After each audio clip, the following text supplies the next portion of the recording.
ഹേയോ it's means നറക്കൽ. ഇന്ന് ഞാനും എൻ്റെ അനിയത്തി ജസ്റ്റ് ഒന്ന് ഒബ്രമാളി പോകാമെന്ന് വിചാരിച്ചു.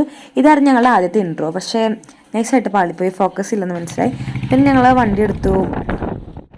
അങ്ങനെ ഇടപ്പിലെത്തി. ഭയങ്കര ബ്ലോക്കായിരുന്നു. അതൊക്കെ കഴിഞ്ഞ് ഒബ്രത്തിയപ്പോൾ ഒരു നേരമായി. എന്തായാലും പോട്ടെ. ഇന്ന് വന്നതിൻ്റെ മെയിൻ ഉദ്ദേശം ഇന്നത്തെ മെയിൻ ഉദ്ദേശം ലോഡർ കഴിക്കാനും പിന്നെ എൻ്റെ അനിയത്തിക്ക് സ്മൂച്ച് വന്ന് ഒരു പിസ്ത വൈറ്റ് കുനാഫ കഴിക്കാനായിരുന്നു. അങ്ങനെ ലോഡഡ് വന്നു, കഴിച്ചു, ഇഷ്ടമായി.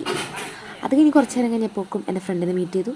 ആൻഡ് കുറച്ച് നേരം വെയിറ്റ് ചെയ്ത് കഴിഞ്ഞപ്പോൾ പിസ്ത കുനാഫയും വന്നു. അങ്ങനെ അത് കഴിച്ച് കഴിഞ്ഞ് കുറച്ച് സെൽഫീസൊക്കെ എടുത്ത് ഗുഡ് ബൈ പറയാൻ നേരം നീതു പറഞ്ഞു മൊഗു വേണം. അങ്ങനെ മൊഗു കുടിച്ച് നോക്കിയപ്പോൾ മഴ, മഴ.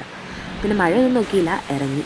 അപ്പോൾ അതിൻ്റെ ഒരു പച്ച റെയിൻകോട്ട് ഇട്ട് ഒരു പച്ചക്കുതിര അനിയത്തി നിന്നു. അങ്ങനെ ഞങ്ങൾ കുറച്ച് നേരം കളിയാക്കി നിന്നു. ഇത് ഇറങ്ങി കണ്ടില്ലേ, എടപ്പള്ളി എപ്പോഴും ഒരു ബിസി പ്ലേസ് ആണല്ലോ. അത് കഴിഞ്ഞ് തിരിച്ച് ഞങ്ങൾ വീട്ടിലോട്ട്. അങ്ങനെ ഞങ്ങളുടെ മെമ്മറീസ് ഉള്ളതിനായി. അപ്പോൾ ഓക്കെ ബൈ, ഞാനെത്തി.